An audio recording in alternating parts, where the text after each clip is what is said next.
প্রশ্নটা হলো, তুমি কি নতুন বউ ব্যবসায় নাম লিখাচ্ছ? না না ভাই, এইসব অভ্যাস নেই ভাই। কাপড় ব্লগ তুমি করবা না? কি বললা তুমি? মানে ভাই আমি ঠিক বুঝলাম না, তুমিও কি বিয়ের আগে বউ ব্যবসা শুরু করে? তুমি তো বিয়ের আগে বউ নিয়ে ব্যবসা শুরু করে দিছো, এত নাটক করার কি আছে এতে? বাই দাবে, বউ ব্যবসা করো না ঠিক আছে, কিন্তু বউকে ক্যামেরার সামনে আনো কেন? তো হে হোয়াটসঅ্যাপ ভাই ভাবি, দিস ইজ মুরসালিন। নাম তো শুনাইগা, স্কেপরি এবং ফারাবি আমার গুরু। তো চলো ভিডিও করে দিই এবার শুরু। গাইস, আমরা অবশ্যই আরো এক জোড়া কাপড় ব্লগারকে পেয়ে গেলাম।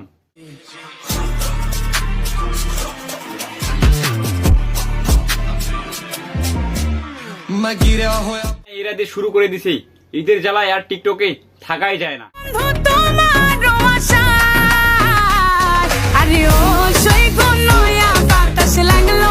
এদের কথা কি বলবো, এদের তো নোংরামি শুধু বেড়েই চলেছে। আচ্ছা আপনারাই বলেন তো, এদের নোংরামি শেষ কবে? প্লিজ প্লিজ আপনারা অবশ্যই কমেন্টে জানাবেন এদের নোংরামি শেষ হবে কবে। এদের কথা আর কি বলবো, এরা তো চুরি করতে যায় ধরা খেয়েছে।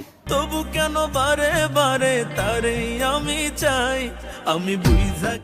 বাট এখন কাপল বউ নিয়ে ব্যবসা শুরু করে দিছে। আরে ভাই, এই এত মোটা হলো কিভাবে? আপনার ওজন দ্রুত কমাতে চান তাহলে GLH ম্যাজিক্যাল স্লিমিং পাউডারটি একবার খেয়ে দেখুন। শুনেন আপা, আপনাকে আমি একটা কথা বলি, আগে আপনি নিজে এই প্রোডাক্টটা খান, তারপরে আপনি প্রমোশন করতে আসেন। মানে যখন থেকে দেখতেছি সব বউ ব্যবসায়ীরা গিয়েছিল কুয়াকাটা না কক্সবাজারে, তখন থেকে দেখছি সে মোটা হয়ে আসে। মানে সব বউ ব্যবসায়ীগুলো তো একসাথে নাচাকুদ্দা করেছে, আর ওই সুযোগ পেয়ে কেউ তাকে ভরে দিয়েছে।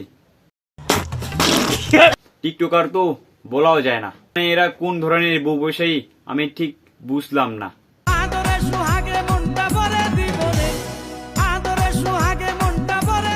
এইসব বউ ব্যবসায়ীগুলো গিয়েছিল কিছুদিনের জন্য কক্সবাজারে, আর এই সুযোগ পেয়ে অ্যাওয়ার্ড নিয়ে গেল বিডি ইমরানে। চুলের দোকান দেওয়ার একদিন 2 দিন হলো না, তাতেই সে সুপার বিজনেসম্যান হয়ে গেল। না মানে ভাই, চুলের দোকান দিয়ে যদি সুপার বিজনেসম্যান হওয়া যায়, তাহলে আমিও একটা চুলের দোকান দিব। বাই দা ভাই, এদিকে নাকি আমাদের লাইলা আপা একটা ছোট বাচ্চা পড়ায় নিছে। মানে এইদিকে লাইলার বয়স হবে 50 আর এই বাচ্চাটার বয়স হবে মনে হয় 22। তো এখন আপনারাই বলুন, ঠিক সময়ে যদি লাইলার বিয়ে হতো, তাহলে এরকম একটা তার সন্তান হতো, এরকম তার একটা ছেলে থাকতো। যদিও আমি লাইলাকে নিয়ে কথা বলতে চাইনি, বাট কথা বলতে হলো। তো লাইলা আপা, আপনি রেডি থাকেন, পরে ভিডিওতে আপনাকে নিয়ে আসতেছি। তো হ্যালো ভাই ভাবি, সবাই কেমন আছেন? আশা করি সবাই ভালো আছেন, আমিও ভালো আছি। তো আজকে ভিডিওটা এই পর্যন্তই। আপনাদের কাছে ভিডিওটা কেমন লাগলো অবশ্যই জানাবেন, আর হ্যাঁ, আমার চ্যানেল নতুন হতে অবশ্যই সাবস্ক্রাইব করে দিবেন। তো দেখা হবে পরের ভিডিওতে। Bye bye.